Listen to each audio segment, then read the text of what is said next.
Hello mga kaibigan, ngayon magluto ako ng gulay. Ayan, lagyan ko ng hipon. Tapos carrots. Tapos mayroon akong beans. Ayan, kasi pupunta dito yung asawa ko. Ito yung aking pang-asawang. So maglagay na ako ng olive oil.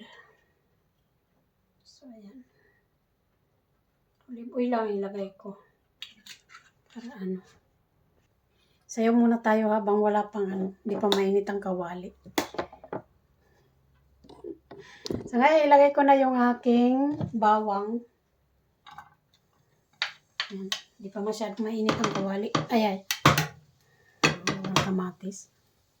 So ngayon, hulog ko na yung aking luya.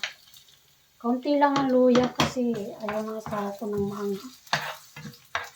Ayan. Tapos, tingnan yung aking uniform. Lagay ko na yung aking sibuyas.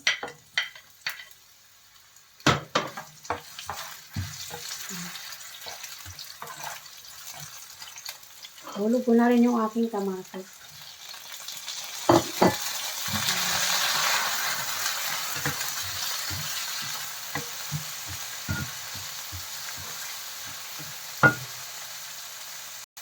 Lagay ko na yung aking hipon. Medyo maraming hipon.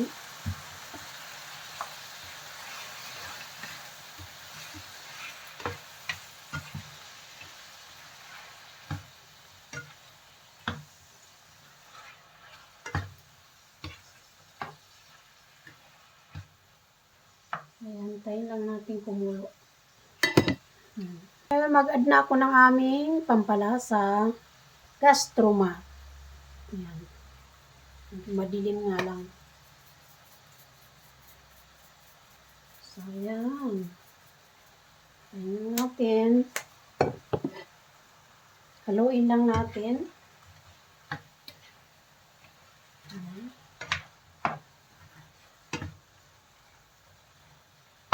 Ihalo ko na yung aking carrots.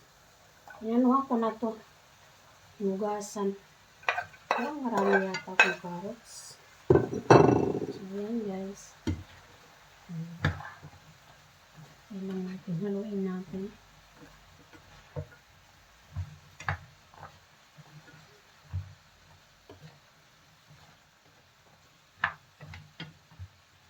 Kuluin ko lang muna siya. Mag-add ako ng paminta. So, ayan. Add natin konti. Para masarap. So, ayan. Tayin lang natin. Haluin natin.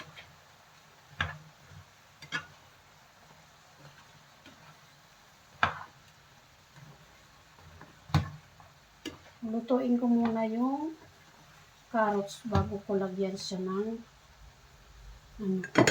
beans. Mag-add ako ng konting tubig, mga kaibigan. Para medyo may sabaw-sabaw siya. Konti. So, ayan. Mag-add naman ako ng konting toyo. Para masarap. Medyo may kulay-kulay naman. Pangit naman. Walang kulay. So, ayan. Bayaan lang muna natin. So, ayan guys. Halo ko na yung aking beans. Guys. Tayo lang natin na maluto siya. Frozen kasi lang to na binili ko. Ating beans. So, ibabaw ko lang siya. Ganyan. Wala lang siya takip kasi. Bayaan lang muna natin ganyan siya. So, ayan. Ayan, tikman na natin ang ating niluto. Ang sarap. Wow, ang sarap. Kain tayo, yan mga kaibigan, luto na yung aking gulay. Maraming salamat po. Thank you for watching sa inyo. Yan, ready to serve na sa aking asawa. Aking napunan. Yan, nandun pa siya na grocery pa siya. So, yan, luto na. May kakain na. Thank you for watching. Bye-bye.